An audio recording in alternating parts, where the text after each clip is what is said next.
ആഹാ, മാവേലി എങ്ങോട്ടാ? മാവേലി ഇത്തവണ ഓണാഘോഷം വയനാട്ടിലേക്കാണ്. അപ്പൊ ചുരം കയറി മടുത്തിരിക്കുന്നു. അത്തടം വരെ ഒന്ന് ആക്കിത്തരാൻ വല്ല ബുദ്ധിമുട്ടുണ്ടോ?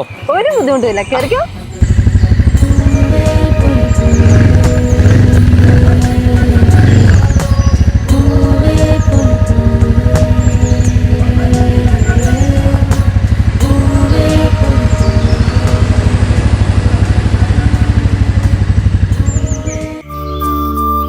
അപ്പൊ മാവേലി, നമ്മൾ വയനാടെത്തി. എത്ര സുന്ദരാണെന്നറിയോ? ഇത്തവണ ഓണാഘോഷിക്കാൻ ഒരുപാട് സഞ്ചാരികൾ വരുമെന്നാണ് നാം കേട്ടിരിക്കുന്നത്. മാവേലി, ഈ ടൂറിസം കേന്ദ്രങ്ങൾ ഉള്ളതുകൊണ്ടാണ് വയനാട് നിലനിൽക്കുന്നത്. ഈ കൊച്ചു മലയോര ജില്ലയെ സംരക്ഷിക്കേണ്ട ഉത്തരവാദിത്വം നമുക്ക് ഓരോരുത്തർക്കും തന്നെയാണ്. അപ്പൊ മാവേലി, ഇത്തവണത്തെ ഓണം നമ്മൾ കളറാക്കാം.